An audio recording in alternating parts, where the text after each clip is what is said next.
Greetings, this is Brian Alexander, and today I'm continuing my series of reports on Trump and higher education. This is a vlog about what the new Trump administration is doing to and about colleges and universities and how academics are responding. It's a little different from my customary vlogging the future fare. And we're looking at the past week of events as of today, March 7, 2025. I'm focusing on what's actually occurred, supported entirely by evidence. There's not much time for analysis or reflection as I have to run to the Washington, D.C. Stand Up for Science rally in a few minutes. There won't be any fancy images, soundtrack, or editing, just me sharing the news, which I've organized into three categories. First, federal level events, then campus cuts, and then DEI. There will be copious links in the show notes. To begin at the federal level, President Trump issued a statement on his Truth Social against academic protesters. Quote, "All federal funding will stop for any college, school, or university that allows illegal protests. Agitators will be imprisoned or permanently sent back to the country from whence they came. American students will be permanently expelled or, depending on the crime, arrested. No masks. Thank you for your attention to this matter," unquote. There's a lot to be said about that line, about that post. The American Association of University Professors President Todd Wolfson swiftly denounced the statement. I'll just read from that. Quote, "The AAUP defends the right to free speech and peaceful protest on college and university campuses, a time-honored tradition protected by the First Amendment of the United States Constitution.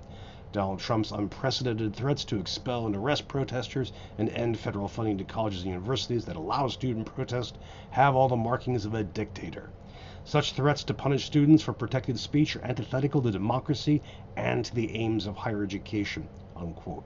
There'll be a link to both of those posts in the show notes. A second item, there's the push to shut down or massively cut down the Department of Education. Linda McMahon, the just confirmed Secretary of Education, recently posted a statement titled "Our Department's Final Mission," which you can see as a kind of, as we wrap all of this up, how to put a bow around the department.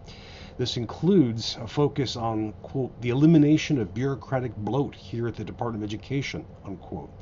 And also has a statement of convictions, which I think are worth reading in full. First, parents are the primary decision makers in their children's education. Second, taxpayer-funded education should refocus on meaningful learning in math, reading, science, and history, not divisive DEI programs and gender ideology. And third, post-secondary education should be a path to a well-paying career aligned with workforce needs, unquote. It is hard to tell how this may actually occur.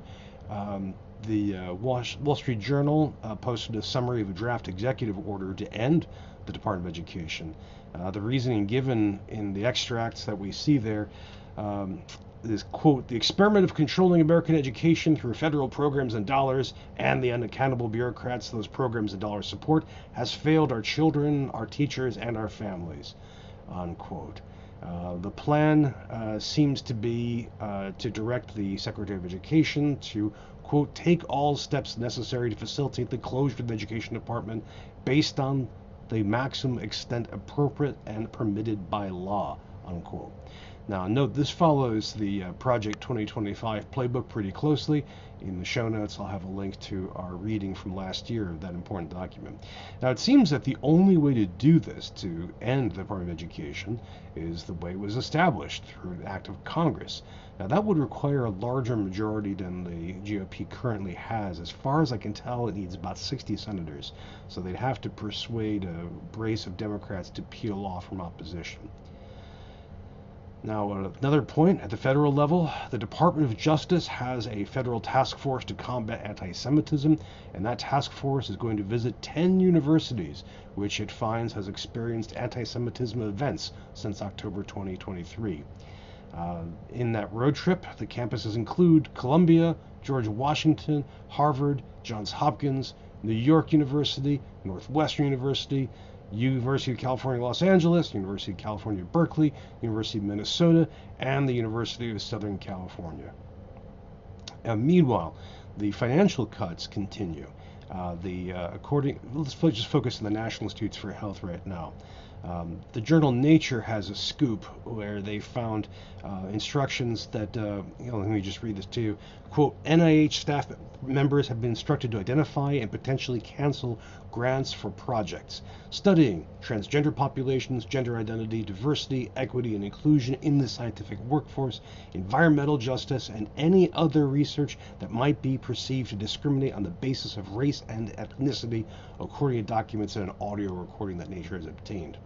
Grants that allot funding to universities in China and those related to climate change are also under scrutiny. At least 16 termination letters have already been sent out, and hundreds more will be coming, said two NIH officials who requested anonymity because they're not authorized to speak to the press. Now, along those lines, Josh Marshall of Talking Points Memo stated this conclusion, quote, Doge and Donald Trump are trying to shut down advanced medical research, especially cancer research in the United States, unquote. Now, a countervailing motion to this, a U.S. district judge blocked the NIH cuts after blocking them before. This is a quote from a Reuters story. Judge Angel Kelly called the Trump plan a unilateral change over a weekend without regard for ongoing research and clinical trials. This created an imminent risk of halting life-saving clinical trials, disrupting the development of innovative medical research and treatment, and shuttering of research facilities without regard for current patient care, unquote. Now, also at the federal level, the Department of Education published an interesting report. Some of you remember the past couple of years, there has been a whole series of shambolic problems around the rollout and implementation of the new FAFSA document. The Department of Education's Office of the Inspector General looked into that and reported this interesting finding, quote, we find that the Federal Student Aid Office, the FSA, does not have readily available full accountings of appropriated funds, obligations, administrative expenses, and staffing related to its FAFSA Simplification Act, and also to student loan forgiveness initiatives for the fiscal years 2021 to 2024. It'd be interesting to speculate about where this goes, but that's an interesting statement that the department basically cannot track decently either the FAFSA rollout or the student loan forgiveness efforts that the Biden administration implemented. Meanwhile, last federal note, the National Science Foundation is hiring back probationary workers who were just fired. The director says that they will be rehired with back pay and no break in service. Again, links will be in the show notes. Now, the second category of cuts, there have been a whole series of these and rumors of these. I just want to focus on one for right now. On Johns Hopkins University. This is one of the world's leading universities, the first American university based on the German model in the 19th century. A very great institution and the home of my publisher, Johns Hopkins University Press. Now, their president just announced that they're planning for cuts as federal funding cuts hit their budget and hit it hard. This is a quote from a statement from that president. At this time, we have little choice but to reduce some of our work in response to the slowing and stopping of grants and to adjust to the evolving legal landscape. There are difficult moments before us with impacts to budgets, personnel, and programs, unquote. So this is a research university that depends heavily on federal funding. They're also very wealthy and prominent, as I mentioned. For them to be embarking on cuts shows just how harshly the Trump administration's actions are falling on higher education. Now, turning to DEI, there have just been more program and staff changes, relocations, and cuts. Axios has a nice summary. Let me just run this through. Colorado State University is shifting employee roles, tweaking HR policies, and scrubbing websites. The University of Pennsylvania has edited websites or removed them altogether. Penn's Medical School is looking at cutting programs that help diversify its student body. Ohio State University is shutting down 2 campus offices focused on DEI and cutting more than a dozen staff positions. And it's renaming the Office of Institutional Equity the Office of Civil Rights Compliance, unquote. We're also seeing more lawsuits against the anti-DEI Dear Colleague letter. So a Dear Colleague letter is a formal publication of the Department of Education which goes out to higher education and is basically a very strongly held influential document outlining federal priorities about higher education. It's hard to overestimate just how powerful these are. We mentioned the Dear Colleague letter before, which was a stark statement against DEI at fundamental radical levels. There are now 3 lawsuits going on.